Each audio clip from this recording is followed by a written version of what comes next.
이 개새끼가 지금 내 앞에서 그걸 말이라고 해? 살모사 같은 목소리가 경기도 이천의 군부대 위병소를 찢어놨다. 8월의 찜통더위가 아스팔트 위로 아지랑이처럼 피어오르던 오후, 매미 소리마저 멎게 할 듯한 살기였다. 위병소 차단기 앞에 선 검은색 고급 세단이 멈춰 선지 10분째. 그 앞을 막아선 것은 방탄모를 눌러 쓴 20살 남짓의 이등병. 그리고 그 이등병의 멱살을 움켜쥔 50대의 장군, 배진태 준장이었다. 내가 감히 누굴 막아? 배준장의 얼굴은 돼지간처럼 건붉게 물들어 있었다. 입가에는 거품이 묻어났고 깨끗하게 다려진 전투복 상의가 가쁜 숨에 따라 쉴 새 없이 들썩였다. 그는 이 부대에서 독사 혹은 하이에나로 불리는 남자였다. 진급을 위해서라면 전우의 등을 찌르고 부하의 공을 가로채는 것은 물론 부패와 비리로 점철된 자신의 경력을 쌓아 올린 자, 그의 한쪽 어깨에 달린 별, 준장 계급장은 피와 고름으로 얼룩져 있었다. 멱살을 잡힌 이준영 이병은 공포로 질려 사시나무 떨듯 떨었다. 정문 근무 수칙상. 비표가 없는 민간 차량은 상부 지시 없이는. 상부. 이 새끼야, 이 부대에서 나보다 높은 상부가 누구야? 응. 배준장의 손끝에 힘이 들어가자 이준영의 목에서 컥 하는 소리가 새어나왔다. 그때였다. 지금 뭐 하시는 겁니까? 모든 소리를 집어삼키는 듯한 낮고 차가운 목소리가 두 사람 사이에 끼어들었다. 배준장의 눈이 천천히 소리가 난 쪽으로 돌아갔다. 위병소 근무자들을 인솔하고 순찰을 돌던 한 여군 장교가 그곳에 서 있었다. 25살 남짓으로 보이는 여자. 하지만 그 나이에선 상상할 수 없는 소령 계급장을 달고 있었다. 그녀의 전투복은 햇빛에 바래고 훈련의 흔적으로 군데군데 달아 있었지만 그 어떤 장군의 것보다 위협적이었다.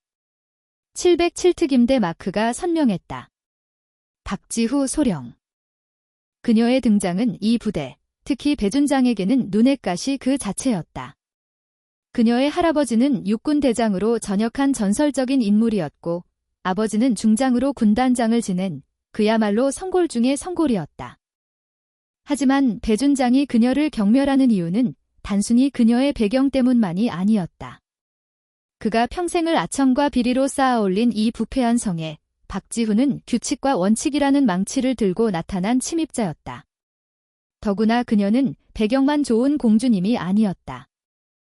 해외 파병지에서 그녀가 세운 전공은 이미 전설이 되어 군 내부 통신망을 떠돌고 있었다. 배준장은 이준영의 멱살을 잡았던 손을 슬그머니 풀었다. 하지만 그 뱀 같은 눈은 박소령에게 고정되었다. 아, 이게 누구신가? 우리 특전사 프린세스 아니신가? 여긴 무슨 일로? 비아냥거림이 노골적이었다. 박지후는 배준장의 조롱에 눈 하나 깜짝하지 않았다. 그녀의 시선은 공포에 질린 이준영과 그 뒤에 멈춰 선 검은색 세단, 그리고 배준장의 얼굴을 차례로 훑었다. 배준장님, 위병소 근무자에게 폭언 및 폭행을 가하는 것은 명백한 지휘권 남용입니다. 그녀의 목소리는 얼음장 같았다. 감정의 동요가 전혀 느껴지지 않는 사실만을 나열하는 목소리. 폭행. 이 새파란 게. 배준장의 얼굴이 다시 일그러졌다. 그는 박소령의 턱을 손가락으로 까딱 가리켰다. 박소령, 그 잘난 대장 할아베가 위병소 예절까지 가르치시던가? 아니면 그 중장 아비가 이게 상관한테 대드는 군인의 자세라고 가르치던가? 저는 제가 배운 대로 임무를 수행하고 있습니다. 배운 대로? 내가 뭘 알아? 이 이천 바닥이 어떤 곳인지? 내가 지금 막아 세운 저 차가 누군지 알기나 해. 배준장은 세단 쪽을 턱짓했다. 세단의 창문은 짙은 선팅으로 가려져 안을 볼 수 없었다. 하지만 박지후는 그 차에서 풍겨나오는 미세한 위화감을 놓치지 않았다. 군부대에 어울리지 않는 값비싼 향수 냄새와 차 안에서 새어나오는 희미한 음악 소리. 박지후는 이준영에게 고갯짓했다. 이준영, 수칙대로 보고해. 예, 박소령님. 본 차량, 국방부 인가비표가 확인되지 않았으며 탑승 인원 신원 확인에 불응하고 있습니다. 배준장님께서 본인의 손님이라며 통과를 지시하셨으나 이준영이 떨리는 목소리로 보고를 마칠 때쯤 배준장은 코웃음을 쳤다. 손님, 그래 내 손님이다. 까짓 소령이 나불대는 게 아니라 이 부대를 먹여 살리는 귀한 분이라고. 박소령, 내가 지금 내가 아니라 내 하라배만 믿고 까부는 건 좋은데 내가 뭘 건드리고 있는지 알고나 있어? 저는 부대를 먹여 살리는 분은 모르겠고 부대의 규정만 압니다. 박지후가 한 걸음 다가섰다. 그녀의 군화는 칠흑같이 검고 단단했다. 배준장님, 저 차량 규정대로 검문하겠습니다. 탑승자 전원 하차, 신원 확인 및 차량 내부 검문 실시. 이준영, 즉시 5분 대기조 호출해. 예. 알겠습니다. 이준영이 다급하게 위병소 내부의 비상벨로 달려가는 것을 보며 배준장의 눈이 뒤집혔다. 내가 감히 내 손님을. 준장님의 손님이 부대의 규율보다 위에 있습니까? 해. 배준장은 손을 들어 박지후의 뺨이라도 후려칠 듯 기세등등하게 다가섰다. 하지만 박지후의 눈을 마주한 순간 그는 자신도 모르게 발걸음을 멈췄다. 그것은 사람을 죽여본 자의 눈이었다. 황폐한 사막 한가운데서 적의 숨통을 끊어본 자의 눈의 정치와 아첨으로 별을 단 배준장이 평생 가져본 적 없는 진짜 군인의 눈빛이었다. 박지후. 배준장은 분노로 부들부들 떨며 이를 갈았다. 좋아. 내가 오늘 어디까지 해보나 보자. 하지만 명심해라. 오늘 내가 한 짓, 내 하라배가 무덤에서 뛰어나와도 수습 못할 테니까. 배준장은 그렇게 악담을 퍼붓고는 검은 세단을 향해 손사래를 쳤다. 차는 마치 기다렸다는 듯 굉음을 내며 후진하더니 쏜살같이 부대 밖으로 사라졌다. 박지후는 사라지는 차를 묵묵히 바라보았다. 소소령님. 이준영이 울먹이는 목소리로 그녀를 불렀다.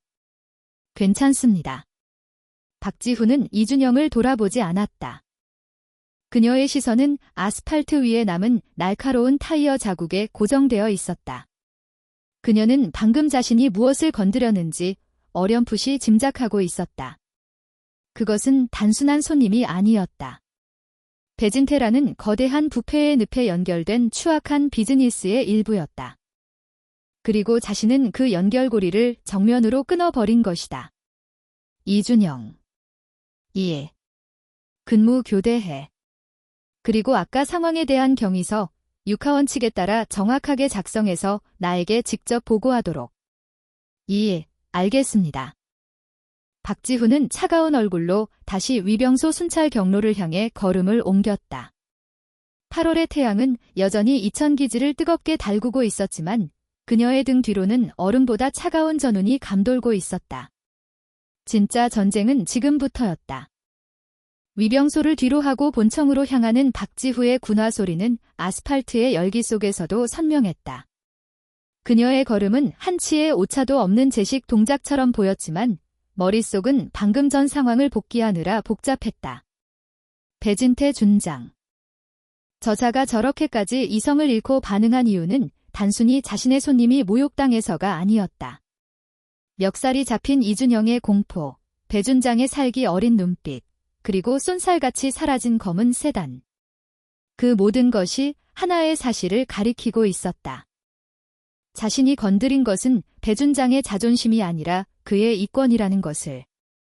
박지후는 대한민국에서 군인으로 산다는 것의 의미를 누구보다 잘 아는 가문에서 태어났다. 할아버지는 6.25 전쟁의 포화 속에서 나라를 지켜낸 대장이었고 아버지는 냉전의 최전선에서 군단을 지휘한 중장이었다. 그들에게 군복은 신념이었고 명예 그 자체였다.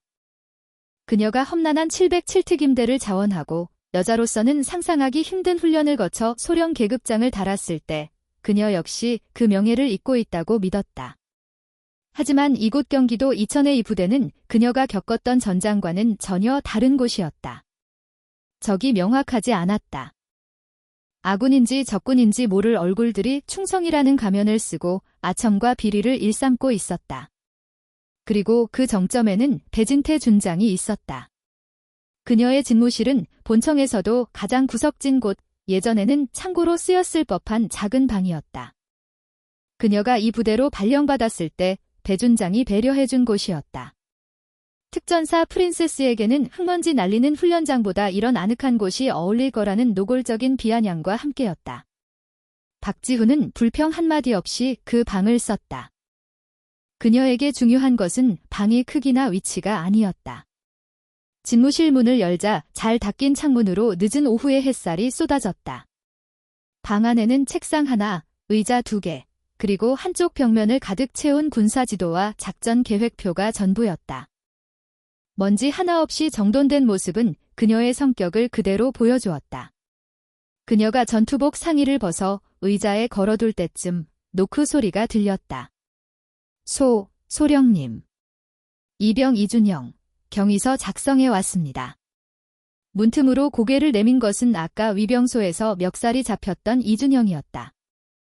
그는 아직도 공포가 가시지 않은 얼굴로 얇은 종이 한 장을 두 손으로 덜덜 떨며 내밀었다. 들어와. 박지후의 낮은 목소리에 이준영은 침을 꿀꺽 삼키며 방 안으로 들어섰다. 박지후는 그가 내민 경위서를 받아들고 책상에 앉았다. 이준영은 차렷 자세로 선 채 그녀의 눈치를 살폈다. 박지후는 경위서를 읽어내려갔다. 내용은 아까의 상황을 육하원 측에 따라 건조하게 서술한 것이었다. 배진태 준장, 민간인 차량, 검은색 세단, 차종 불명, 비표 미부착 상태로 통과 지시. 본 근무자, 정문 근무 수칙 JX항 X호의 의거 차량 출입 통제를 위한 신원 확인 요청. 배 준장, 내 손님이라며 고성 및 폭언. 거기까지 읽던 박지후가 고개를 들었다. 이준영. 예. 이 경위서에는 배 준장이 너의 멱살을 잡고 폭행한 사실이 빠져 있군. 이준영의 눈동자가 새파랗게 흔들렸다. 그는 입술을 깨물다가 겨우 목소리를 짜냈다. 그것은 참아서 쓰지 못했나? 아니면 쓰지 말라는 압력이 있었나? 이준영은 대답 대신 고개를 푹 숙였다. 그의 어깨가 미세하게 떨리고 있었다. 박지훈은 잠시 그를 바라보았다. 20살 남짓. 누군가에게는 아들일 것이고 누군가에게는 소중한 친구일 나이. 그런 청년이 대한민국의 장군에게 멱살이 잡히고도 그 사실을 적어내지 못하는 공포에 질려 있었다. 이준영, 똑바로 서. 예. 내가 오늘 한 행동은 정확했어. 위병소 근무 수칙에 어긋남이 없었다. 잘못한 건 내가 아니라. 그녀는 말을 잠시 끊었다. 규정을 어기고 특권을 요구한 자들이다. 넌 내 임무를 다한 거야? 이준영의 눈시울이 붉어졌다. 그는 입술을 꽉 깨물었다.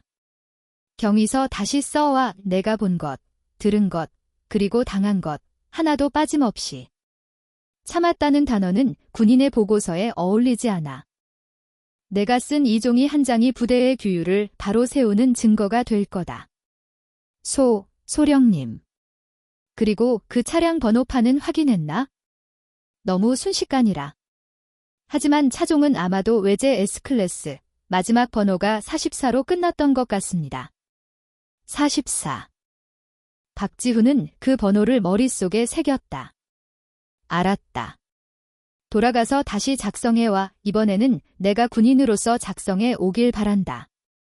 예, 알겠습니다. 충성. 이준영이 경례를 붙이고 나가는 뒷모습을 보며 박지훈은 깊은 한숨을 내쉬었다. 그녀는 이준영을 보호해야 했다. 배 준장은 분명히 이 일의 책임을 저 이등병에게 돌릴 것이다. 그녀는 책상 서랍을 열어 깨끗한 보고서 용지를 꺼냈다. 그리고 자신 역시 상황 보고서를 작성하기 시작했다. 대상은 자신의 직속 상관이 아닌 아버지의 옛 부하이자 지금은 군 감찰부의 요직에 있는 한 사람. 정식 보고가 아닌 비공식 정보였다. 이것이 정치질이라면 기꺼이 해야 했다. 명예를 지키기 위한 싸움은 때로 명예롭지 않은 방식을 요구하기도 했다. 같은 시각, 본청의 가장 크고 화려한 사무실. 배진태 준장의 방이었다. 쿵. 짠. 값비싼 양주가 담겨있던 크리스탈 잔이 벽에 부딪혀 산산조각 났다. 방금 전 이준영의 경위서가 박지후에게 올라갔다는 보고를 받은 참이었다. 같은 년이 감히. 배 준장은 분노로 씩씩거렸다. 그의 책상에는 부대장의 것이라고는 믿기 힘든 고가의 골동품과 두꺼운 시가 상자가 놓여 있었다. 이 모든 것은 그의 손님들이 가져다준 성의의 표시였다. 준장님, 진정하십시오. 혈압 오르십니다. 그의 옆에서 안절부절 못하며 깨진 유리를 치우는 남자는 50대의 민간인이었다. 군납 비품을 관리하는 계약직이자 배 준장의 개인 금고지기 역할을 하는 고광택 실장이었다. 진정이 돼야 말이지. 지금 그 박지후 그년 하나 때문에. 고 실장, 당신 지금 저 차에 누가 타고 있었는지 알아? 배 준장은 고 실장의 멱살이라도 잡을 듯이 으르렁거렸다. 알지요. 명동에서 제일 큰 손이신 윤 회장님 아니십니까? 오늘 부대 유류 폐기물 처리권 때문에. 그래, 그 유류 폐기물. 그게 그냥 폐기물이야, 응? 그 속에 뭐가 섞여 나가는지 당신도 알잖아. 그거 하나 처리해주고 우리가 얼마를 만지는데 그걸 그년이 위병소에서 막아 세우고 개망신을 줬다고. 배 준장의 추악한 사업은 정교했다. 그는 부대에서 나오는 각종 폐기물, 특히 유류나 폐타이어, 심지어 불용 처리된 장비들까지 빼돌려 민간 업자들에게 팔아넘기고 있었다. 오늘 온 윤 회장은 그중 가장 큰 손이었다. 그는 배 준장의 묵인 아래 군부대 폐기물을 헐값에 넘겨받아 재활용이라는 명목으로 불법 유통시키고 있었다. 오늘 검은 세단에 실려있던 것은 그 대가로 가져온 현금 다발이었다. 아니, 그래서 윤 회장님은 가버렸지? 이런 식으로 일 처리하는 장군님과는 거래 못하겠다고 당장 이번 달 상납. 아니 상납금은 고사하고 당장 내 진급 심사가 코앞인데. 배 준장의 진정한 공포는 돈줄이 끊기는 것보다 자신의 진급이 막히는 것이었다. 그는 중장, 나아가 대장까지 꿈꾸고 있었다. 그러기 위해서는 막대한 실탄이 필요했고 그 실탄은 윤 회장 같은 손님들에게서 나왔다. 박지후, 그년이 모든 걸 망치고 있어. 그는 이를 갈았다. 박지후가 이 부대로 온 첫날부터 그는 직감했다. 저 성골 계집은 자신과 상극이라는 것을. 그녀의 눈빛은 비리를 저지르는 자신을 경멸하는 듯했다. 고 실장. 예. 준장님, 뒷조사 좀 해봐. 박소령님 말입니까? 하지만 그쪽은 윗선이. 하랍의 압이 다 지나간 마당의 윗선은 무슨. 707에 있을 때 뭐 실수한 건 없는지, 파병 나갔을 때 사고 친 건 없는지, 여자 관계든 아니 남자 관계든 뭐든 좋아. 뭐 하나 톨이라도 찾아내. 그년의 명예를 입에 담지 못하게 할 아주 더러운 먼지 하나. 하지만 707쪽은 저희가 연이 닿는 데가. 연이 없으면 만들어. 돈이 얼마가 들어도 좋으니까. 그년이 내 앞에서 다시는 그 뻣뻣한 목을 쳐들지 못하게 만들어. 배진태의 눈이 뱀처럼 번뜩였다. 그는 알았다. 이번 싸움은 자신이 먼저 시작한 것이 아니지만 끝은 자신이 내야 한다는 것을. 저 오만한 성골 소령을 꺾지 못하면 자신이 평생 쌓아 올린 이 비리의 탑이 무너질 수도 있었다. 박지후. 내가 명예를 지키든 내가 내 밥그릇을 지키든 어디 한번 해보자고. 그는 책상 서랍에서 또 다른 양주병을 꺼내 병째로 입에 털어넣었다. 독사의 샘물이 시작된 순간이었다.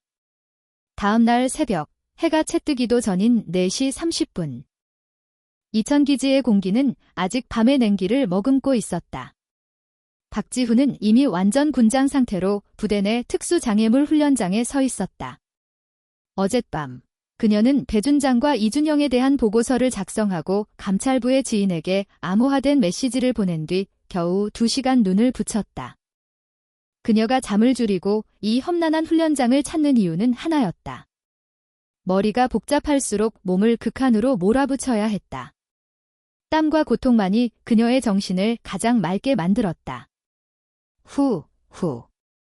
그녀는 2미터 높이의 담벼락을 도움닫기 없이 단숨에 뛰어넘고 외주를 타며 흙탕물을 건넜다. 707 시절 남성 대원들과 똑같이, 아니 그들보다 더 처절하게 했던 훈련이었다. 그녀의 몸은 그 기억을 잊지 않았다. 그녀의 할아버지는 늘 말씀하셨다. 지후야, 군인은 몸이 기억해야 한다. 머리는 적을 속일 수 있지만 몸은 전우를 속이지 않는다. 그녀에게 군인의 길을 걷게 한 그 말로 하지만 지금 그녀가 싸워야 할 적은 총을 들고 있지 않았다. 그들은 전우의 얼굴을 하고 부대의 심장부를 갉아먹고 있었다. 땀으로 범벅이 된 채 마지막 장애물인 철조망을 통과했을 때 동쪽 하늘이 희미하게 밝아오고 있었다. 그때였다. 훈련장 입구의 어둠 속에서 누군가가 박수를 치며 걸어 나왔다. 짝짝짝짝. 이야, 소문대로 대단하시네요. 박소령님. 특전사 프린세스가 아니라 특전사 암살자 같습니다. 목소리는 익숙했지만 반가운 쪽은 아니었다. 부대의 작전 참모, 한민수 대위였다.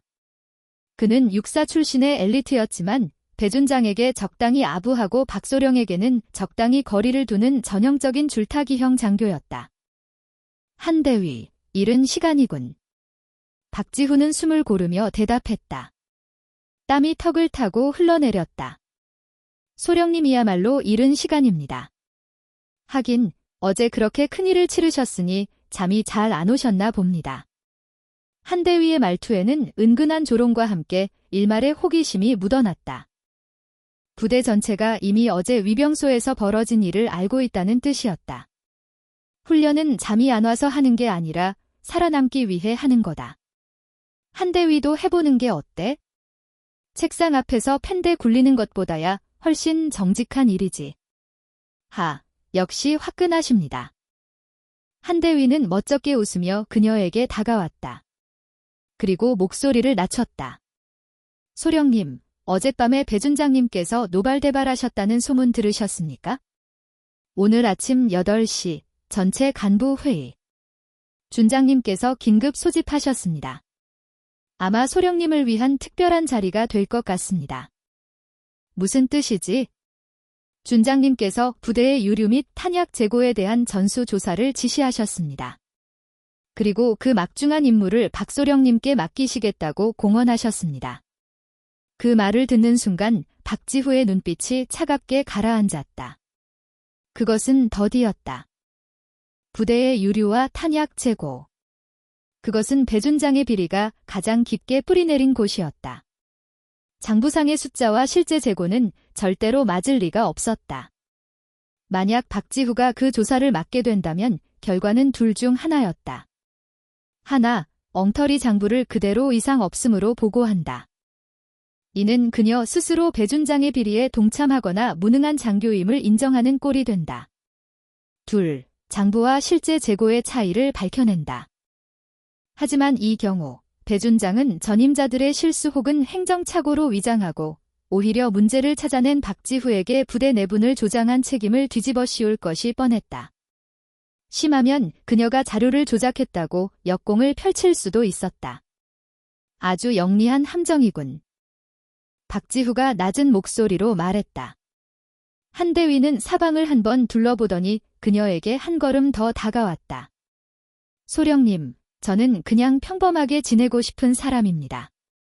하지만 소령님께 이것 하나는 말씀드려야 할 것 같아서요. 절대 이준병 건 때문에 이러는 거 아닙니다. 그냥. 배준장님은 사람이 아닙니다. 한 대위는 주머니에서 작은 USB 하나를 꺼내 박지후의 손에 억지로 쥐어주었다. 이게 뭔가? 재작년 유류 불출 대장 원본 파일입니다. 제가 작전과로 오기 전에 군수과에서 잠시 근무했었습니다. 이건 배준장님이 결제하기 전에 진짜 장부입니다. 지금 서버에 있는 건 다 조작된 거고요. 박지후는 손안에 작은 USB를 내려다보았다. 차가운 금속의 감촉. 이것은 단순한 데이터가 아니었다. 배진태의 목을 조를 수 있는 실탄이었다. 왜 나에게 이걸 주지? 저는 가족이 있습니다. 배준장님과 싸울 용기는 없습니다. 하지만 한대위는 박지후의 눈을 똑바로 바라보았다. 제 아들도 나중에 군대에 올 겁니다. 그때도 이곳이 이런 썩어 빠진 곳이라면 전 제 아들 얼굴을 볼 면목이 없을 것 같습니다. 소령님이라면 이걸로 뭔가를 하실 수 있을 것 같아서요. 한대위는 경례도 없이 돌아섰다. 마치 아무 일도 없었다는 듯 아침 구보를 나온 병사들 사이로 황급히 사라졌다. 박지후는 훈련장에 홀로 남아 차가운 USB를 쥔 손에 힘을 주었다. 그녀의 심장이 세차게 뛰기 시작했다. 이것은 배진태가 판 함정인 동시에 그를 잡을 수 있는 기회이기도 했다. 그녀는 이제 피할 수 없는 전선에 선 것이었다. 보이지는 않지만 그 어떤 전장보다 치열한 싸움. 8시 정각, 본청 대회의실. 충성. 배진태 준장이 회의실에 들어서자 모든 간부가 일제히 일어나 경례를 외쳤다. 배 준장은 어젯밤의 분노는 온데간데 없는 아주 인자하고 여유로운 미소를 띠고 있었다. 모두 앉게. 아침부터 긴급히 모이라고 해서 미안하네.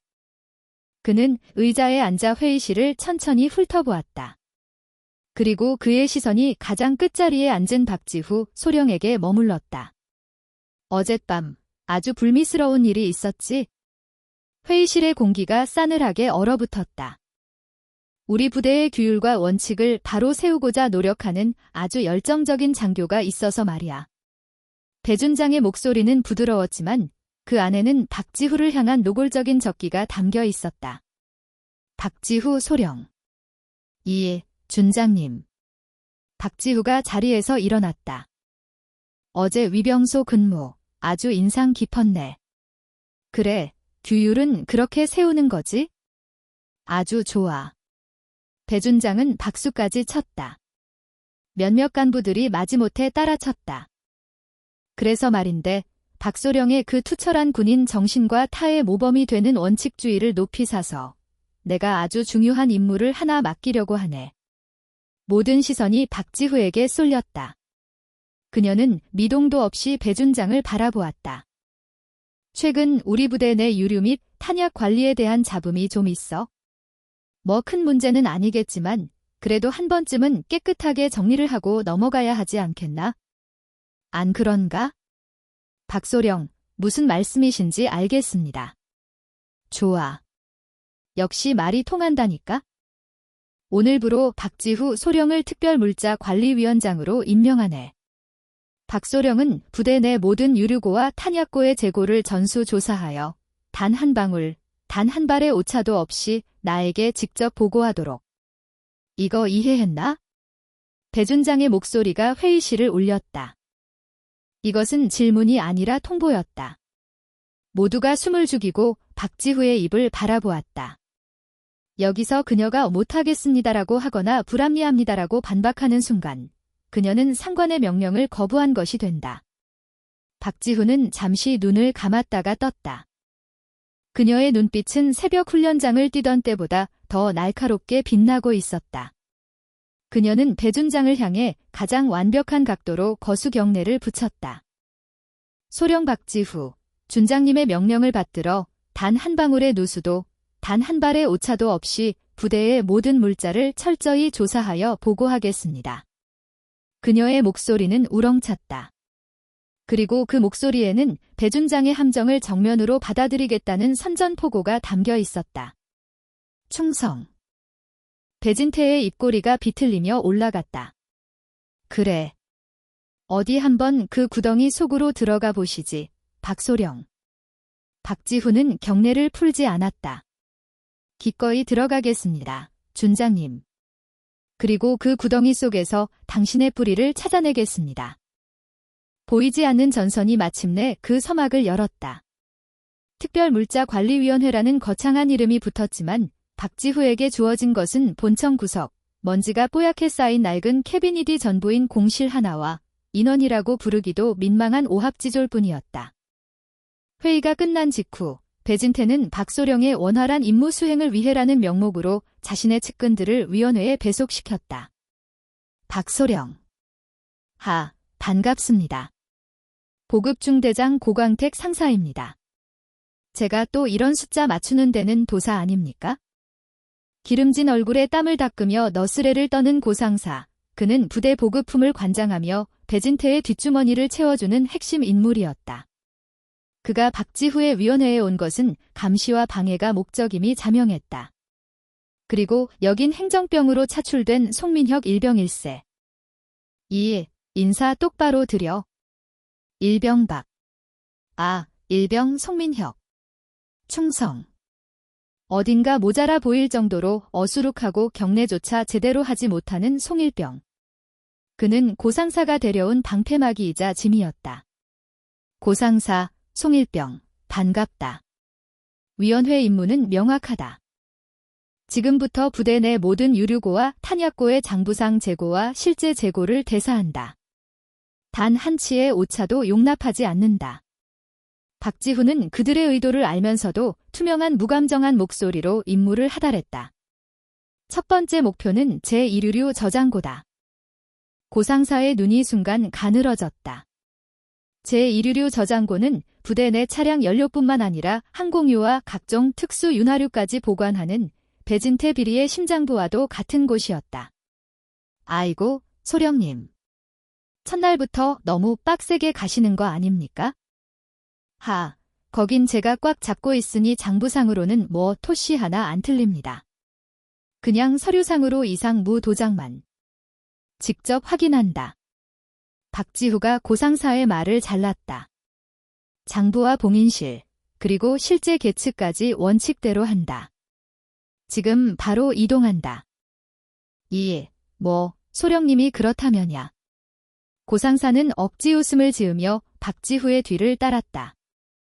그의 눈빛이 귀찮게 구는군이라는 듯 번뜩였다. 제1유류 저장고는 부대 외곽, 민간인의 눈이 닿지 않는 깊숙한 곳에 자리 잡고 있었다.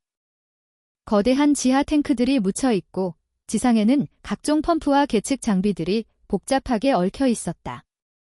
공기 중에는 짙은 기름 냄새와 새 녹쓰는 냄새가 진동했다. 자, 소령님. 이게 바로 어제 마감한 일일째고 현황판입니다. 고상사가 저장고 관리실 벽에 걸린 차트를 가리켰다. 경유, 휘발유, 항공유. 모든 숫자가 소수점 둘째 자리까지 완벽하게 기입되어 있었다. 보시죠. 어제 입고량 0, 불출량 5,000리터. 자, 현재 재고 15,550. 5리터 아주 완벽하죠? 박지후는 차트를 보는 둥 마는 둥 하더니 저장고 관리병을 불렀다. 자물쇠와 봉인실 상태는? 특이 사항 없습니다. 좋아. 지금부터 지하 3번 탱크, 경유 탱크의 실제 재고를 계측한다.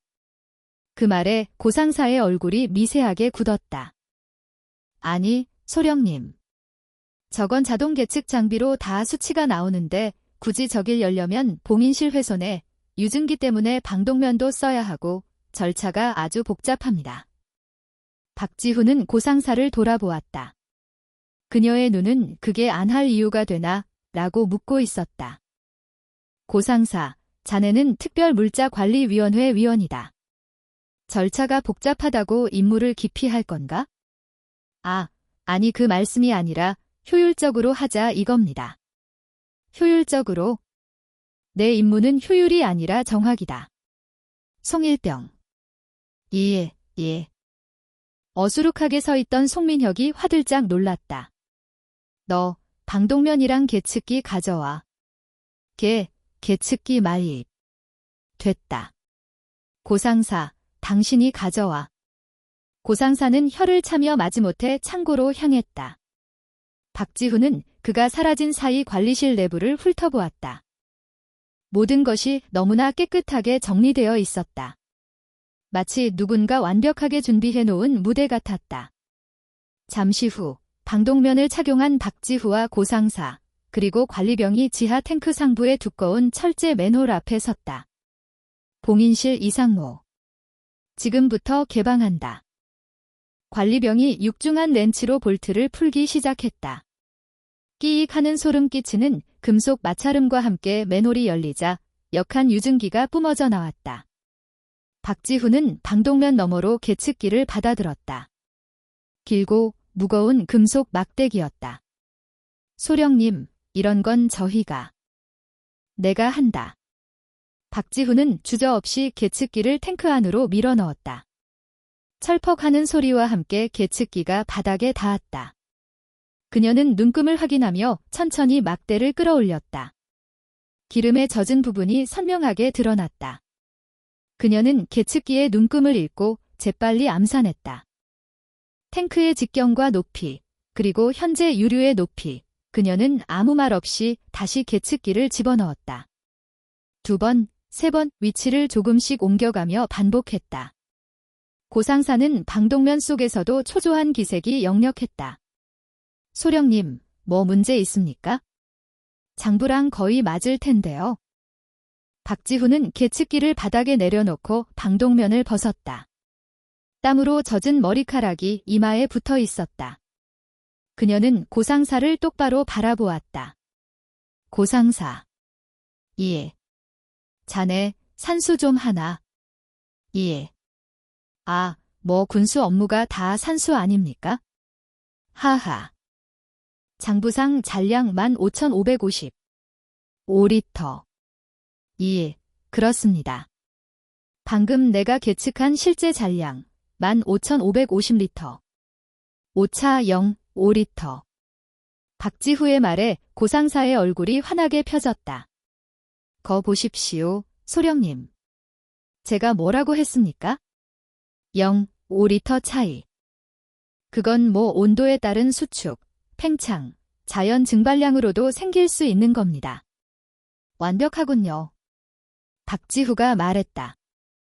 그녀의 목소리는 얼음장처럼 차가웠다. 너무 완벽해. 0, 5리터의 오차도 없이. 예. 고상사, 자네가 이 탱크에 기름을 넣고 빼는 작업을 직접 하나? 아, 아니 뭐 병사들이.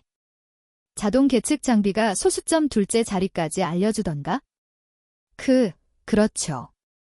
요즘 세상이 어떤 세상인데? 박지후는 비웃음도 짓지 않았다. 좋아.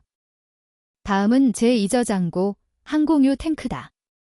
그 다음은 제3저장고, 폐유 탱크. 오늘 안에 이 구역 전체를 계측한다.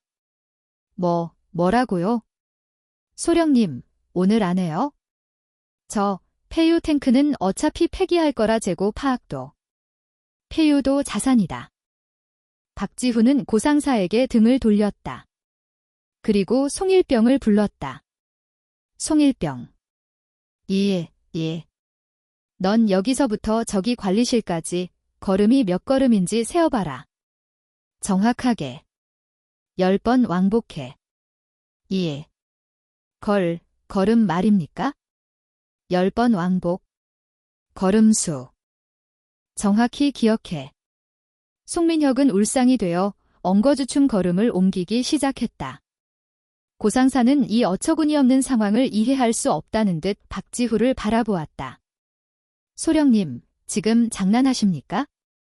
고상사, 자네는 배준장님께 박지후 소령이 위원회 임무를 성실히 수행했다고 보고해야지. 안 그런가? 그러니 도와줘야지. 내가 이 모든 탱크를 직접 계측할 수 있도록. 그것은 협박이었다. 박지후는 배진태가 심어놓은 이 감시자를 역으로 조력자로 만들고 있었다. 고상사가 방해하거나 태업하는 순간 박지후는 고상사의 비협조로 임무 수행 불가라고 보고할 것이고 그 책임은 고스란히 고상사에게 돌아갈 터였다. 고상사는 이를 악물었다. 저 젊은 여우 같은 년. 알겠습니다. 소령님.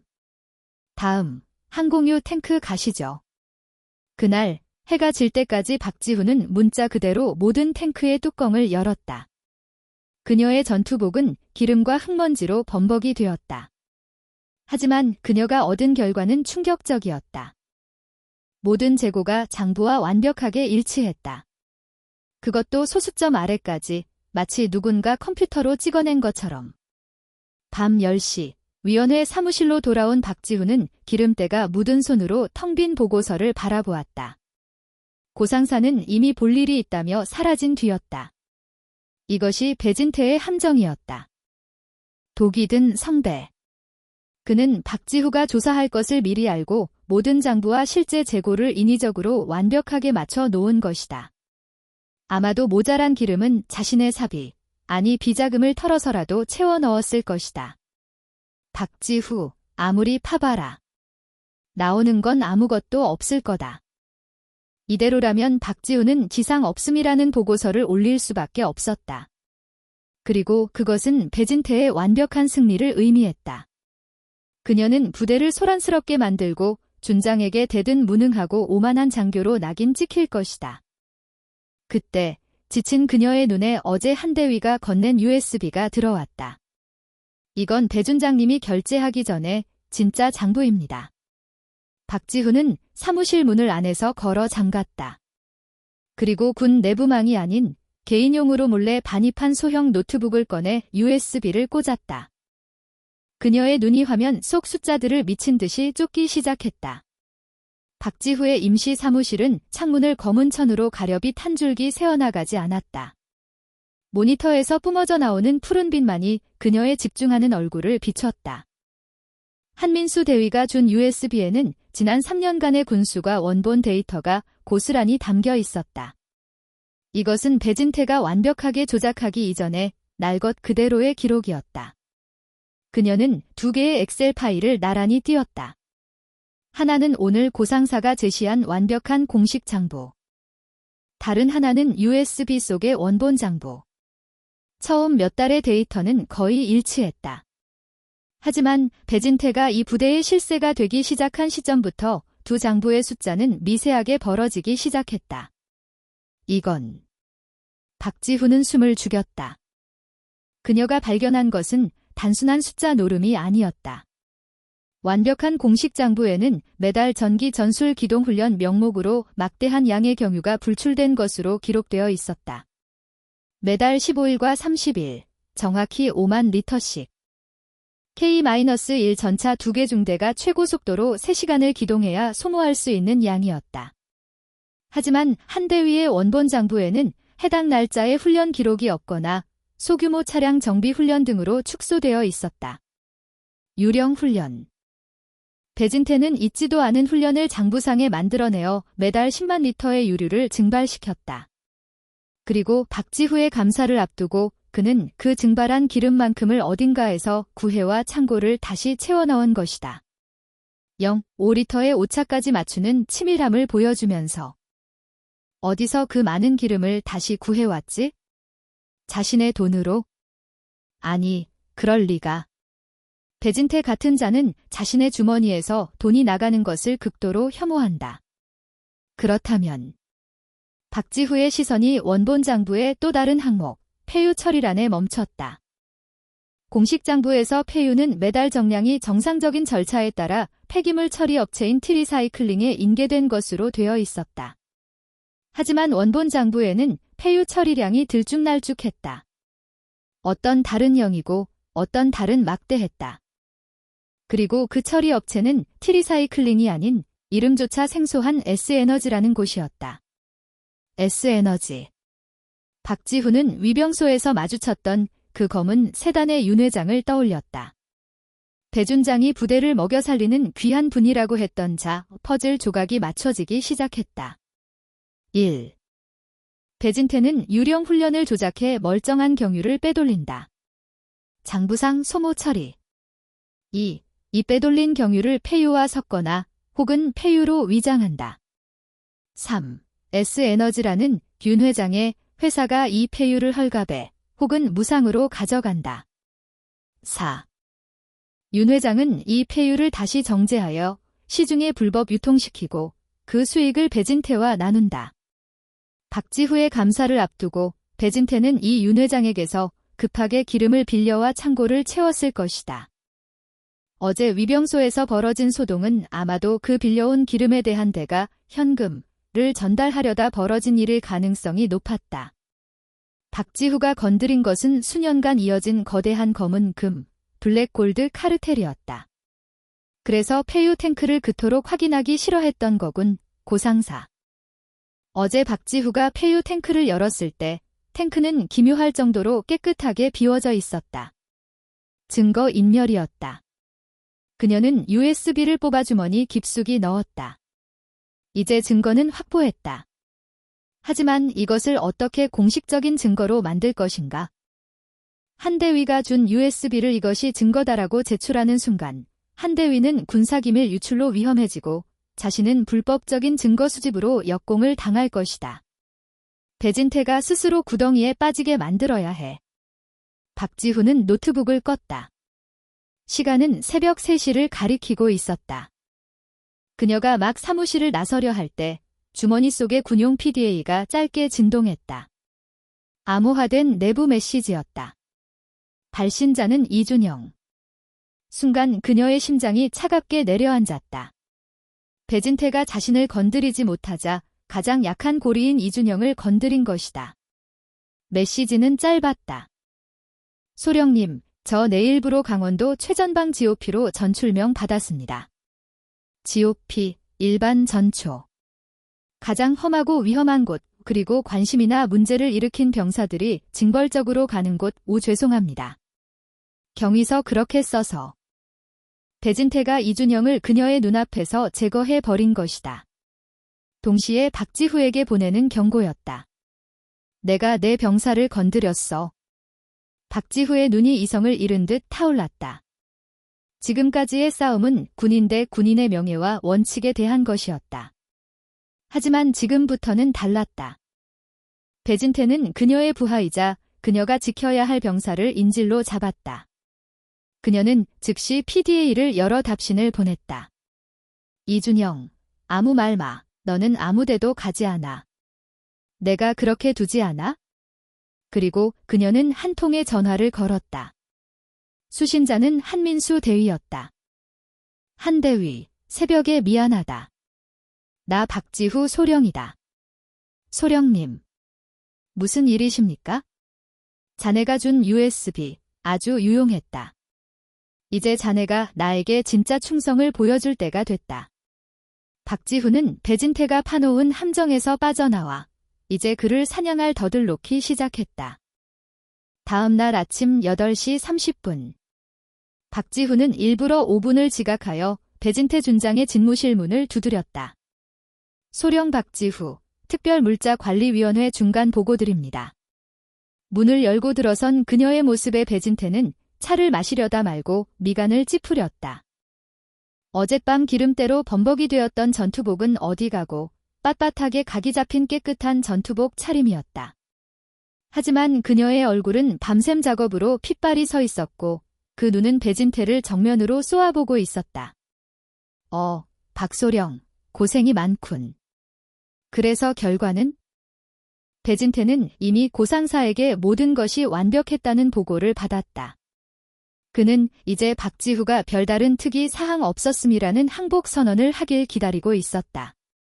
결과부터 말씀드리면 박지후는 집무실 한가운데에 부동 자세로 서서 입을 열었다.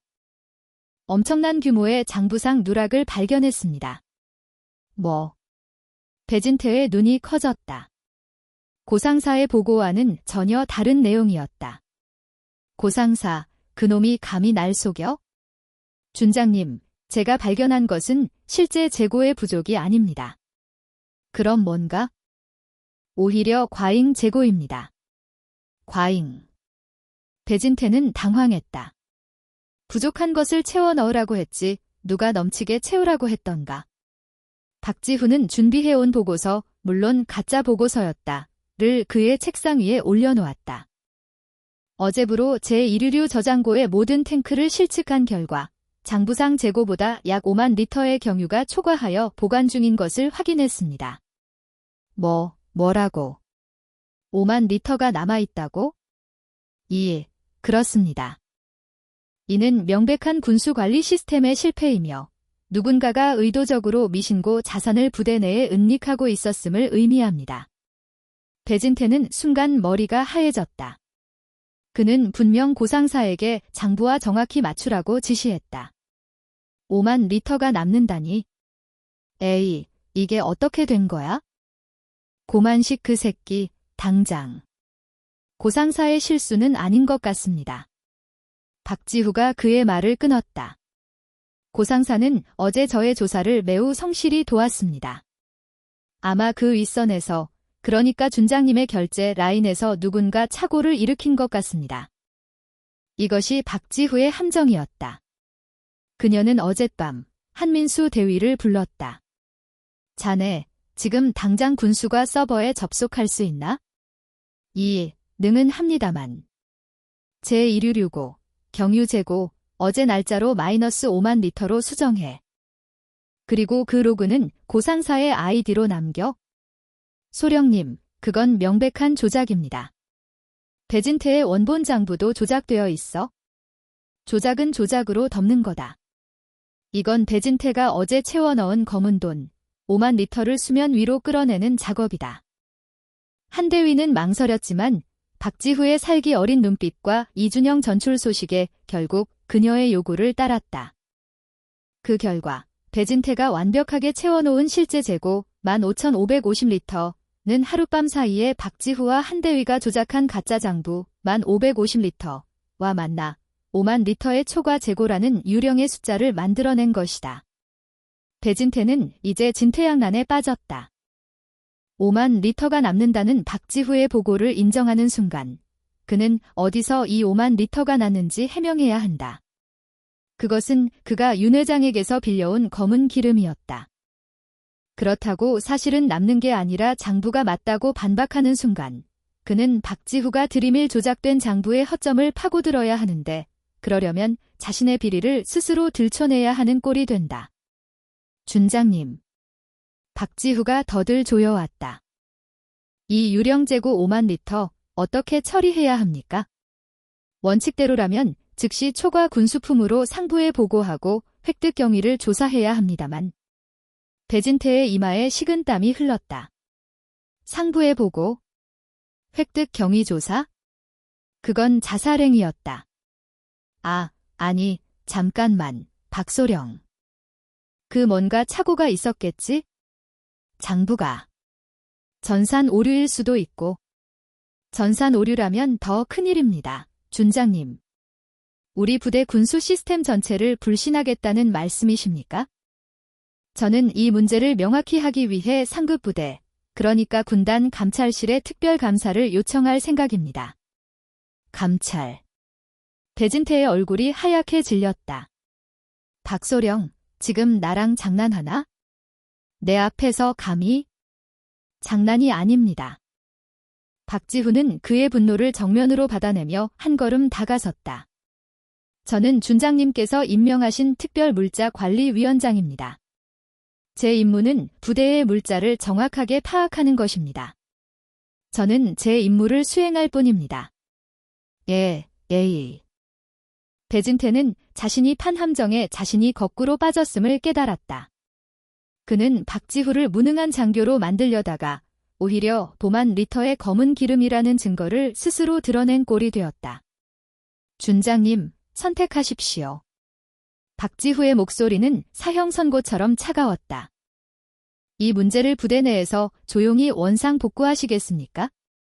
아니면 제가 군단 감찰실에 이 초과 재고의 출처에 대한 정식 감사를 요청할까요? 원상 복구라는 말에 배진태의 눈이 번뜩였다. 그것은 이 5만 리터를 다시 없애라, 즉 내 비리를 덮어줄 테니 거래하자는 뜻으로 들렸다. 하지만 박지후가 노린 것은 그것이 아니었다. 원상 복구라. 배진태는 거친 숨을 몰아쉬었다. 그는 박지후가 자신과 거래를 하려 한다고 착각했다. 좋아. 박소령, 역시 영리해. 내 사람 될 자격이 있어? 그 5만 리터 처리할 시간과 명분이 필요하겠군. 명분은 있습니다. 박지후가 말했다. 이미 마침 내일 모레 S에너지에서 폐유를 수거해 가기로 되어 있더군요. 배진태의 눈이 커졌다. 그녀가 S에너지까지 알고 있었다. 그 폐유 차량에 2초과 재고 5만 리터를 실수로 상차해 내보내는 겁니다. 그러면 장부도 실제 재고도 다시 완벽하게 0이 되겠죠. 배진태는 침을 꿀꺽 삼켰다. 이것은 박지후의 투항선언인가 아니면 더 깊은 함정인가? 그렇게 처리하면 자네는 뭐라고 보고할 건가? 저는. 박지후는 배진태의 눈을 똑바로 보며 입꼬리를 살짝 올렸다. 그것은 그녀가 지은 첫 번째 미소였고 그래서 더 소름 끼치는 미소였다. 전산 오류로 인한 일시적 착오였으나 위원회의 노력으로 시스템을 정상화했다고 보고하겠습니다. 그리고 그녀는 집무실 문을 향해 돌아섰다. 이준영 이병의 최전방 GOP 전출, 그것 또한 전산 오류였으면 좋겠습니다. 준장님. 병사 한 명의 인사기록을 바로잡는 것이야말로 시스템 정상화의 첫걸음 아니겠습니까? 배진태는 의자에 주저앉았다. 그녀는 거래를 하러 온 것이 아니었다. 자신의 부하를 구하고 적의 심장에 칼을 꼽기 위해 스스로 범죄를 제안하러 온 것이었다. 그녀는 배진태에게 5만 리터의 비리를 직접 실행하라고 명령한 것이다. 그리고 그 실행의 현장을 덮칠 생각이었다. 내일 모레 S에너지. 배진태는 자신이 빠져나갈 구멍이 없음을 깨달았다. S에너지의 폐유 수거 차량이 부대 정문을 통과하기로 약속된 시간은 이틀 후 오후 2시 정각. 그 48시간 동안 이천기지에는 기묘한 평화가 감돌았다. 배진태 준장은 그날 이후 단 한 번도 박지후를 호출하지 않았다. 박지후가 스스로 제안한 범죄의 공모를 그가 받아들였다는 무언의 신호였다. 그는 그녀가 이준영이라는 인지를 되찾는 대신 자신과 같은 더러운 물에 발을 담그기로 했다고 확신했다. 그는 박지후가 성골의 명예를 버리고 현실의 이익을 택했다고 믿었다. 어쩌면 그녀의 할아버지와 아버지도 그렇게 높은 자리에 올랐을 거라 멋대로 단정했다. 약속 당일 오후 1시 30분. 박지후는 자신의 임시 사무실, 특별물자관리위원회에 앉아 있었다. 그녀는 깨끗한 전투복 차림으로 책상 위에는 아무것도 올려두지 않았다. 오직 서류함 하나만 굳게 닫혀 있을 뿐 우소, 소령님. 문을 열고 들어온 것은 행정병 송민혁이었다. 그는 여전히 어수룩한 표정이었지만 지난 며칠간 박지후의 지시를 따르며 무언가 달라져 있었다. 무슨 일이지? 아까 고상사님이 제1유류 저장고로 가시면서 저보고는 사무실 잘 지키고 소령님 동태 잘 살피라고 했습니다. 그리고 2시에 S에너지 차량 들어오면 절대 유류고 근처에는 얼씬도 말라고 했습니다. 소령님께도 그렇게 전해달라고. 송일병은 말을 하면서도 눈치를 봤다. 그는 자신이 스파이 역할을 강요받고 있음을 알고 있었다. 박지후는 자리에서 일어났다. 송일병, 너에게 마지막 임무를 준다. 예. 지금부터 1시 50분, 정확히 10분 뒤에 부대 본청 뒤편에 있는 비상벨을 눌러라. 예. 비상벨 말입니까? 화재 경보 말입니까? 그래. 실수로 누른 것처럼 10초만 울리게 하고 즉시 꺽, 그 뒤에는 사무실 책상 밑에 숨어. 무슨 소리가 들려도 절대 나오지 마. 소령님. 그게. 이유는 묻지 마. 이건 내가 너에게 내리는 명령이다. 할 수 있나? 송일병은 공포에 질린 눈으로 박지후를 바라보았다. 그는 이 모든 일의 중심에 거대한 무언가가 있음을 직감했다. 하지만 그는 지난 며칠간 자신을 쓸모없는 놈 취급하던 고상사와 달리 자신에게 걸음수를 세라, 시간을 기록하라 등 의미 없어 보이지만 임무를 주었던 박지후를 떠올렸다. 예, 알겠습니다. 실수로 누르겠습니다. 좋아. 박지후는 그를 지나쳐 사무실을 나섰다. 그녀가 향한 곳은 제1유류 저장고가 아니었다. 그녀는 부대 전체의 CCTV가 실시간으로 모니터링되는 통합관제실로 향했다. 그곳은 부대 보안의 심장이자 모든 움직임을 기록하는 신의 눈이었다. 오후 1시 50분. 소령님. 여긴 어떻게? 관제실 당직 사관이 놀라 일어섰다. 특별물자관리위원회 소속 박지후 소령이다. 지금부터 30분간 본 관제실의 지휘권을 임시로 인수한다. 보안 점검의 일환이다. 그녀가 차갑게 특별물자관리위원회 위원장 직인이 찍힌 서류를 내밀자 당직 사관은 감히 토를 달지 못했다. 소령님, 제1유류 저장고 3번, 5번 카메라. 그리고 정문 게이트 A, 1번, 2번 카메라. 내 화면을 분할해서 메인 모니터에 띄워. 녹화 상태 최상으로 유지해. 박지후가 명령을 내리는 그 순간. 왕! 부대 전체에 화재 경보 비상벨이 울리기 시작했다. 뭐야? 화재. 당직 사관과 병사들이 혼란에 빠졌다. 본청 뒤편 보일러실 확인해. 괜찮다. 박지후가 그들을 제지했다. 비상벨은 정확히 10초 뒤에 멎는다. 방금 건 송일병이 실수로 누른 거다. 신경 쓰지 말고 임무에 복귀해. 그녀는 알고 있었다. 이 비상벨 소리는 배진태와 고광택에게 박지후가 현재 본청에 있다는 거짓 알리바이를 제공할 것이라는 것을. 그들은 박지후가 본청에 발이 묶였다고 생각하고 안심하고 작업을 시작할 터였다. 오후 1시 58분. 관제실 모니터에 거대한 검은색 탱크로리 차량이 나타났다. S에너지라는 로고가 선명했다. 차량은 위병소를 거치지 않고 배진태의 지시에 따라 부대 외곽의 군수 전용 게이트로 유유히 들어왔다. 오후 2시 5분. 제1유류 저장고. 고광택 상사가 S에너지의 운전기사 윤 회장의 신복으로 보이는 거친 인상의 남자와 만나 악수를 나누는 장면이 5번 카메라에 잡혔다. 고 상사, 웃고 있군. 박지후는 줌을 당겼다. 고 상사는 주위를 두리번거린 후 폐유 라인이 아닌 경유 탱크의 밸브에 두꺼운 호스를 연결하기 시작했다. 박지후가 조작해놓은 5만 리터의 초과 재고, 즉 배진태가 윤 회장에게서 빌려왔던 바로 그 검은 기름을 다시 빼돌리는 작업이었다. 그것은 박지후가 제안한 범죄였고 배진태가 승인한 증거였다. 소령님, 저건 폐유가 아닌 것 같습니다만. 당직 사관이 무심코 중얼거렸다. 입 다물어. 자네는 오늘 아무것도 못 본 거야? 박지후의 목소리에 당직 사관은 입을 굳게 다물었다. 오후 2시 25분. 5만 리터의 경유가 S에너지의 탱크로리 안으로 모두 옮겨졌다. 호스가 분리되고 고상사는 운전기사에게서 두툼한 서류 봉투, 현금이 분명했다를 받아 품 안에 넣었다. 오후 2시 27분. 탱크로리가 시동을 걸고 저장고를 빠져나가기 시작했다. 모든 범죄가 완료된 순간이었다. 박지후는 관제실 수화기를 들었다. 내부망이 아닌 암호화된 별도의 군용 무전기였다. 그녀가 이 부대에 오기 전부터 가지고 있던 707의 비공식 채널이었다. 불새, 여기는 백호. 그녀의 707 시절 코드네임. 수화기 너머로 짧은 신호음이 들렸다. 목표 블랙골드, 상차 완료. 게이트 A로 이동 중, 현재 시각 14시 28분.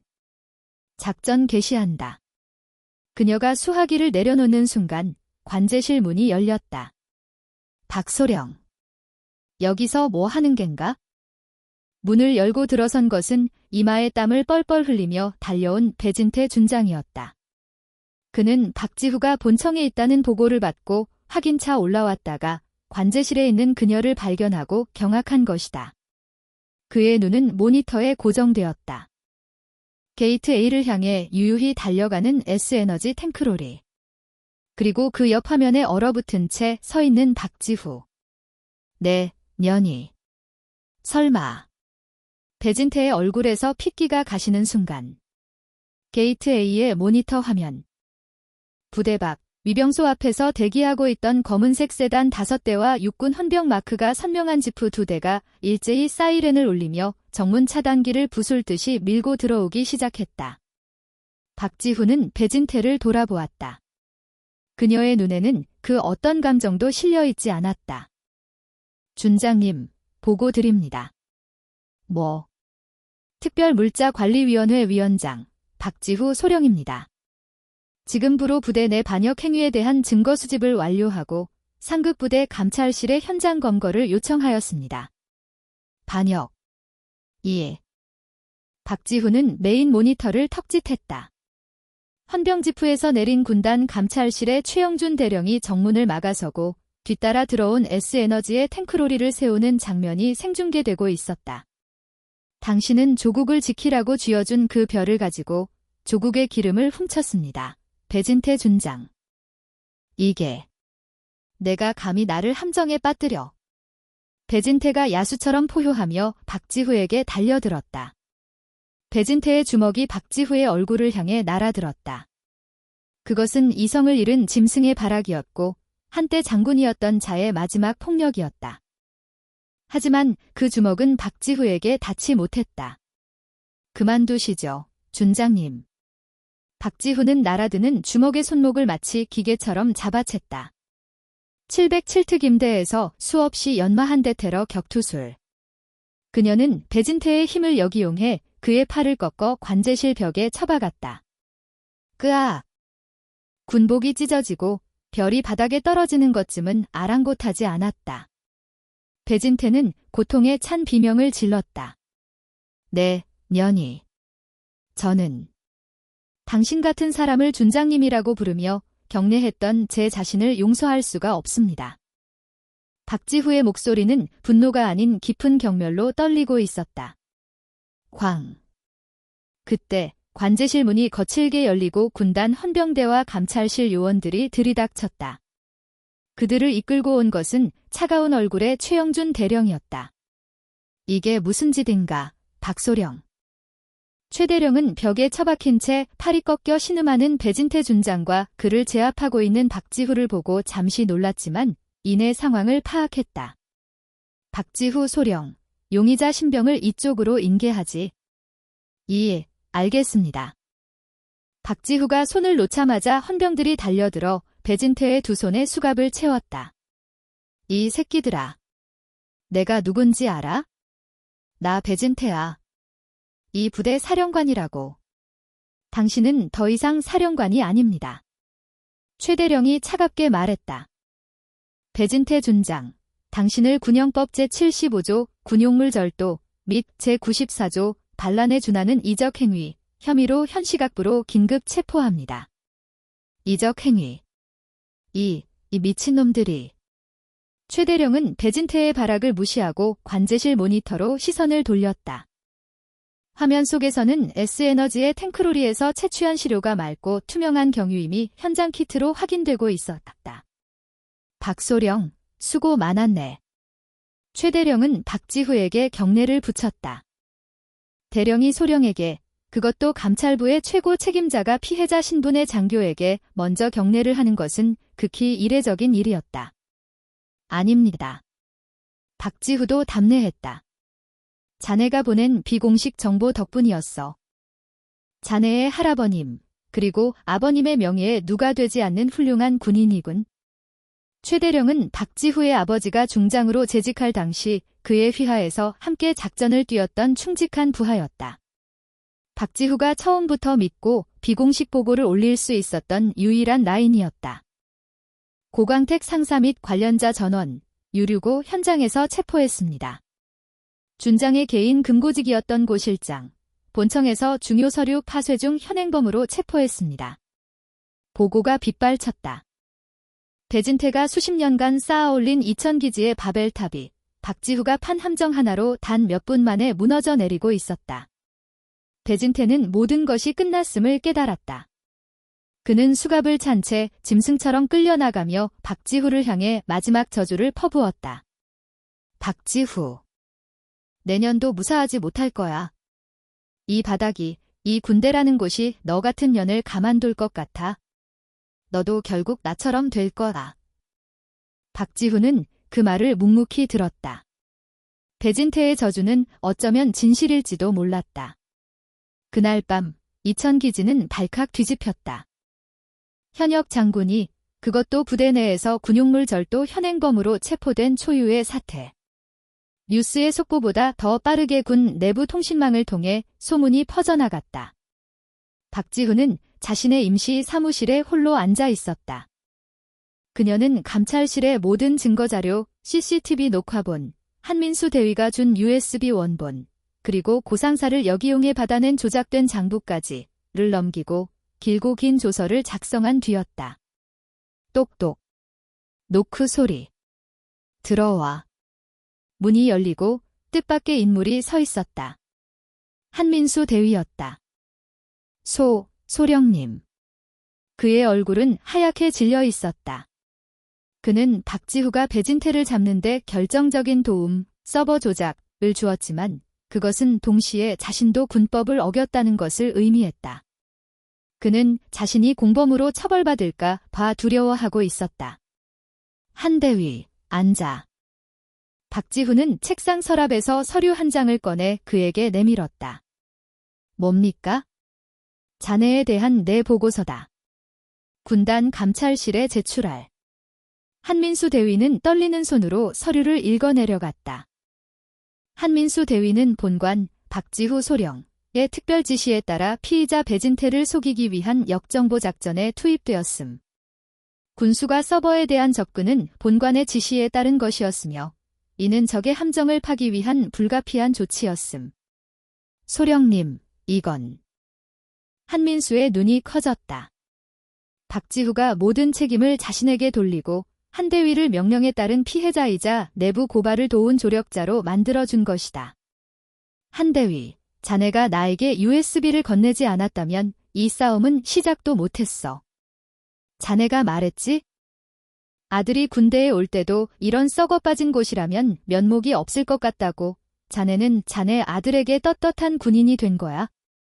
한민수 대위는 안경 너머로 뜨거운 눈물을 흘렸다. 그는 아무 말 없이 일어나 박지후에게 평생 가장 진심 어린 경례를 붙이고 사무실을 나갔다. 박지후는 다시 혼자가 되었다. 그녀는 책상에 엎드려 잠시 눈을 감았다. 지독한 피로가 몰려왔다. 배진태를 잡았다. 하지만 정말 이긴 걸까? 배진태의 마지막 저주가 귀가에 맴돌았다. 너도 결국 나처럼 될 거다. 그녀는 정의를 위해 싸웠지만 그 과정에서 조작과 함정을 사용했다. 그것이 그녀를 괴롭혔다. 그때 주머니 속 PDA가 진동했다. 이준영 이병이었다. 소령님, 오늘 저의 GOP 전출 명령, 공식적으로 진사착오로 취소되었다는 통보를 받았습니다. 감사합니다라는 말로는 부족한 것 같습니다. 저는 오늘 위병소에서 준장님이 체포되어 나가는 것을 보았습니다. 소령님께서 저희를 지켜주셨습니다. 이제 제가 소령님을 지켜드려야 하는데 저 같은 이등병은 할 수 있는 게 없습니다. 그래서 남은 군 생활 동안 절대 부끄럽지 않은 군인이 되겠습니다. 소령님께서 그러셨던 것처럼요. 박지훈은 그 짧은 메시지를 몇 번이고 다시 읽었다. 그녀의 지친 눈에서 뜨거운 무언가가 흘러내렸다. 그녀가 지킨 것은 기름이나 숫자가 아니었다. 바로 저런 병사들의 마음이었다. 사건이 터진 지 일주일이 흘렀다. 배진태 준장의 바벨탑이 무너진 자리에는 거대한 후폭풍이 몰아쳤다. 이천기지는 군단 직할 관리부대로 지정되었고 최영준 대령이 이끄는 감찰실이 부대 전체를 이잡듯이 뒤집어 놓았다. 고광택 상사를 비롯한 수십 명의 부사관과 간부들이 줄줄이 엮여 들어갔다. 군납비리 업체 S에너지의 윤 회장 역시 민간 검찰에 고발 조치되었지만 그는 이미 해외로 도피한 뒤였다. 배진태는 그저 꼬리에 불과했음이 드러나고 있었다. 그리고 그 폭풍의 한가운데 박지후 소령이 있었다. 그녀는 영웅이 되는 대신 문제아가 되어 있었다.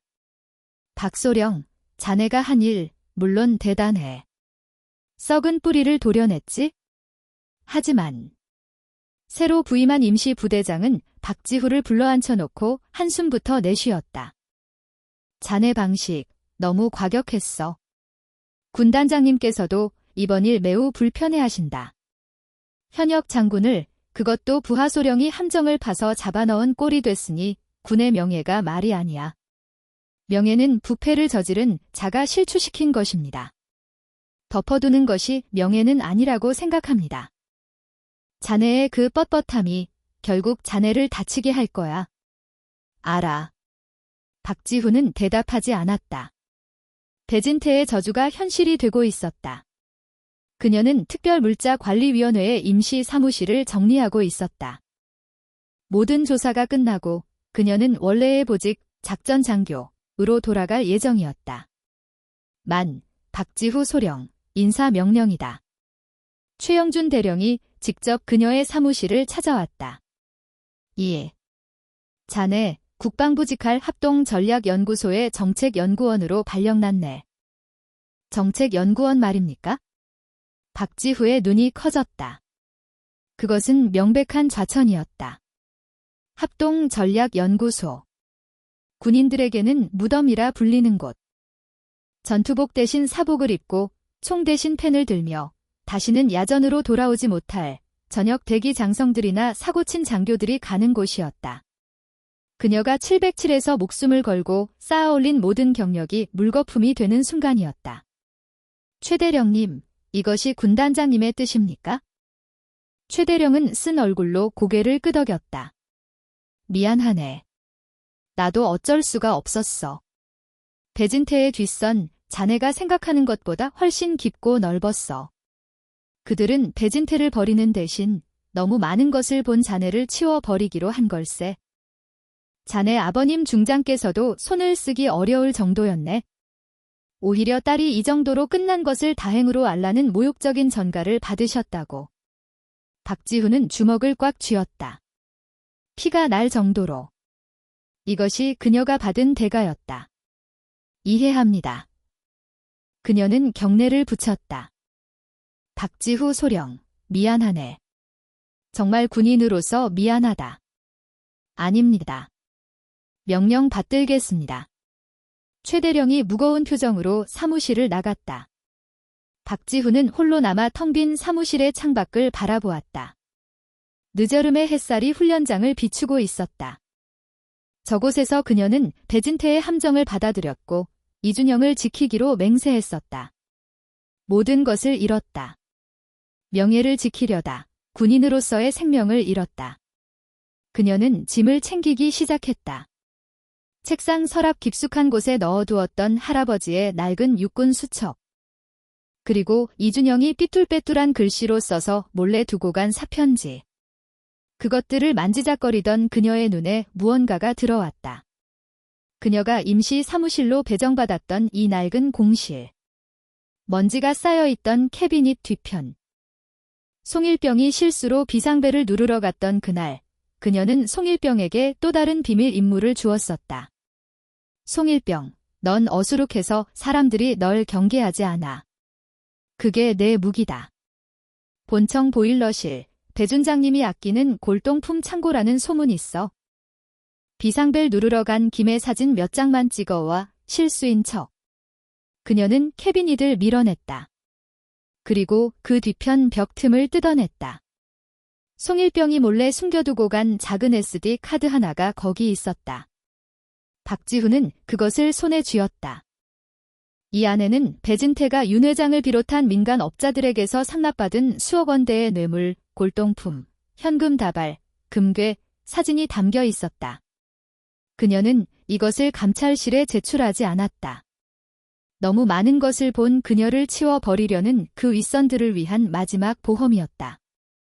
그녀는 SD카드를 주머니에 넣었다. 정책연구원 좌천. 그녀의 입가에 차가운 미소가 번졌다. 야전에서는 졌지만 펜으로 하는 싸움은 아직 시작도 안 했으니까. 그녀는 배진태가 남긴 저주를 떠올렸다. 너도 결국 나처럼 될 거다. 아니, 배진태. 나는 너처럼 되지 않아? 그녀는 문을 열고 나갔다. 나는 너희를 모두 그 자리에서 끌어내릴 거다. 그녀의 군화 소리는 좌천되는 패잔병의 것이 아니었다. 보이지 않는 흉터를 가슴에 새기고 더 큰 전쟁터로 향하는 진짜 군인의 발걸음이었다. 서울 용산 국방부 합동전략연구소. 이곳은 군인들 사이에서 별들의 무덤 혹은 현역의 유배지로 불리는 곳이었다. 야전에서 물러난 장성급들이 회고록을 쓰거나 박지후처럼 너무 많은 것을 보거나 너무 뻣뻣해서 야전 지휘관으로서 부적격 판정을 받은 이들이 오는 곳. 박지후 소령의 새 집무실은 이천기지의 임시 사무실보다 더 초라했다. 햇빛조차 제대로 들지 않는 복도 끝, 낡은 파티션으로 겨우 구분된 작은 공간. 그녀의 전투복은 관물대에 걸려있을 뿐, 이젠 사복 차림으로 출근해야 했다. 그녀에게 주어진 임무는 해외 파병군의 비전투 전력에 대한 효율성 연구라는 누구도 읽지 않을 보고서를 작성하는 일이었다. 그것은 그녀의 야전 경력과 707에서의 모든 공적을 무시하는 노골적인 격리 조치였다. 첫 한 달간 그녀는 그 격리를 묵묵히 받아들였다. 아침 8시, 누구보다 먼저 출근해 텅 빈 모니터를 켰다. 그리고 아무도 읽지 않을 그 보고서를 707에서 작전 계획을 짜던 그 치밀함으로 작성해 내려갔다. 오타 하나, 비문 하나 없는 완벽한 보고서. 그녀는 자신의 영혼을 죽이려는 이들에게 나는 당신들의 의도대로 무너지지 않는다는 무언의 시위를 하고 있었다. 그리고 모두가 퇴근한 늦은 밤, 그녀의 진짜 전쟁이 시작되었다. 그녀는 송일병이 목숨 걸고 남겨준 그 작은 SD 카드를 개인 노트북에 연결했다. 배진태의 비밀 창고에 있던 수십 점의 골동품, 금괴, 그리고 현금 다발 사진. 그녀는 그 사진들을 단순한 뇌물로 보지 않았다. 그것은 지도였다. 대한민국군 상층부를 좀먹고 있는 부패의 연결망 지도. 사진 속 골동품의 출처를 역추적했다. 인사동의 특정 갤러리. 금괴에 찍힌 희미한 시리얼 넘버를 추적했다. 특정 은행의 VVIP 지점. 그녀는 한민수 대위가 준 원본 장부와 이 뇌물 리스트를 교차 검증했다. S에너지의 윤 회장이 배진태에게 골동품을 상납한 날짜와 유령 훈련으로 가장 많은 기름이 사라진 날짜가 일치했다. 그리고 더 무서운 사실이 드러났다. 배진태는 그저 중간 관리자에 불과했다. 그가 받은 뇌물의 일부는 더 높은 곳, 그 뒷선들에게 정기적으로 상납되고 있었다. 박지후는 그 뒷선들의 이름을 자신의 수첩에 적어 내려갔다. 현역 육군본부의 실세 장군 2. 그리고 국방예산위원회의 국회의원 1명, 배진태의 저주가 떠올랐다. 너도 결국 나처럼 될 거다. 박지후는 모니터를 보며 나직이 속삭였다. 아니, 나는 너희를 모두 나처럼 만들 거다. 모든 것을 잃고 이곳으로 오게 만들 거다. 그녀는 SD카드의 사진들을 언론에 터뜨릴 수도 있었다. 하지만 그것은 혼란만 가중시킬 뿐, 그 뒷선들은 꼬리를 자르고 달아날 터였다. 그녀는 다른 칼을 준비했다. 그녀에게 주어진 쓸모없는 임무, 해외 파병군 비전투 전력 효율성 연구 보고서. 그녀는 그 보고서의 결론 부분에 자신의 모든 것을 걸기 시작했다. 그렇게 몇 달이 흐른 12월의 어느 추운 날 이 흩날리는 눈 속 연구소 정문 앞 퇴근하는 박지후의 앞을 쭈뼛거리며 한 청년이 막아섰다. 낡은 코트를 입고 추위에 코가 빨개진 모습. 하지만 그 눈빛만은 이상하게도 익숙했다. 저, 혹시 박지후 소령? 아니, 박지후님 맞으십니까? 누구지? 저, 이병. 아니, 이제는 예비역 병장입니다. 이준영입니다. 박지후의 눈이 커졌다. 공포에 질려 멱살이 잡혀있던 20살의 이등병. GOP 전출 명령에 절망하던 그 청년이 아니었다. 비록 겉모습은 춥고 초라해 보였지만 그의 허리는 꼿꼿했고 눈빛에는 자신감이라는 것이 서려 있었다. 예비역. 어떻게? 여기 계시다는 소문 들었습니다. 소령님께서 이곳에 계시다고. 오늘 제대하고 나오는 길에 꼭 뵙고 싶어서 무작정 찾아왔습니다. 이준영은 경례를 붙이려다 자신이 사복 차림인 것을 깨닫고 멋쩍게 손을 내렸다. 많이 변했군. 얼굴이 좋아 보여. 네, 소령님 덕분입니다. 이준영은 주머니에서 꾸깃꾸깃한 봉투 하나를 꺼냈다. 이건 복학 신청서 사본입니다. 저 원래 다니던 대학 법학과에 복학합니다. 군대에 오기 전에는 그냥저냥 다녔습니다. 아버지가 가라고 해서 가고, 하지만 이준영은 박지후의 눈을 똑바로 바라보았다. 그날 위병소에서 소령님을 봤습니다. 그리고 배준장님이 잡혀나가는 것을 봤습니다. 저는 그때 깨달았습니다. 무엇을? 힘이 있어야 정의를 지킬 수 있는 것이 아니라 지키려는 의지가 힘이라는 것을요. 그는 숨을 크게 들이마셨다. 저 군 검찰관이 될 겁니다. 그래서 소령님처럼 군대 안에 잘못된 것들과 싸우는 사람이 될 겁니다. 소령님께서 그때 저를 지켜주셨던 것처럼 저도 나중에 저 같은 병사들을 지켜주는 그런 군인이 될 겁니다. 박지후는 아무 말도 할 수 없었다. 그녀는 자신이 좌천되었다고, 모든 것을 잃었다고 생각했다. 하지만 그녀는 한 청년의 인생을 통째로 구한 것이었다. 이건. 이준영이 주머니에서 작은 상자 하나를 더 꺼냈다. 저, 송일병. 아니 송민혁이랑 한민수 대위님이랑 돈을 모았습니다. 상자 안에는 값비싼 만년필이 아닌 평범한 검은색 남이 만년필 한 자루가 들어있었다. 한 대위님이 소령님께서 이제 펜으로 싸우신다고 들었다고 하셨습니다. 저희가 소령님의 새로운 총에 총알을 채워드리고 싶었습니다. 한민수 대위는 이천기지에 남아 정직한 군인으로서 후배 장교들을 가르치고 있다고 했다. 어수룩했던 송일병은 제대 후 복학해 자신감 하나로 과수석을 하고 있다고 했다. 박지후는 차가운 만년필을 손에 쥐었다. 그 어떤 훈장보다 뜨겁고 무거웠다.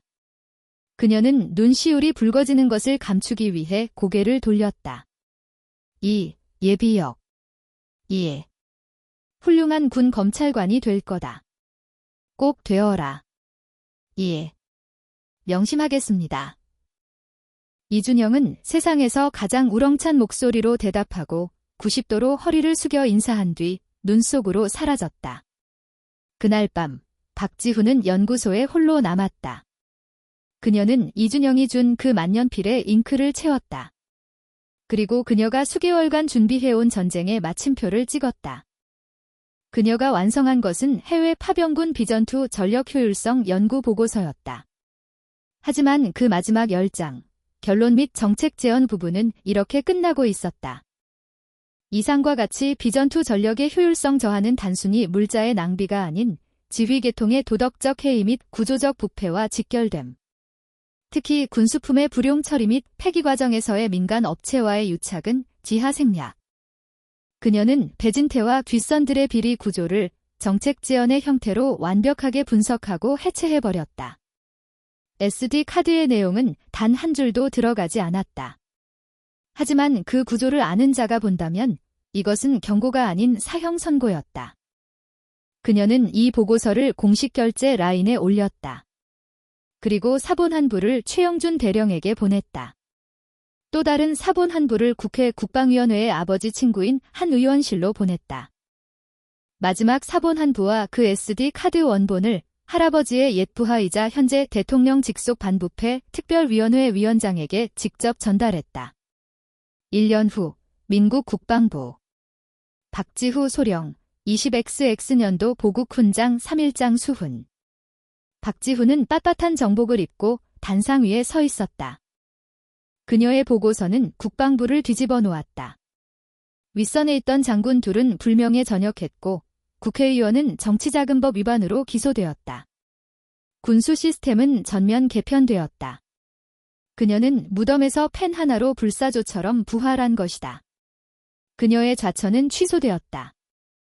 그녀에게는 707호의 복고와 육군본부 작전 참모로의 영전이 동시에 제안되었다.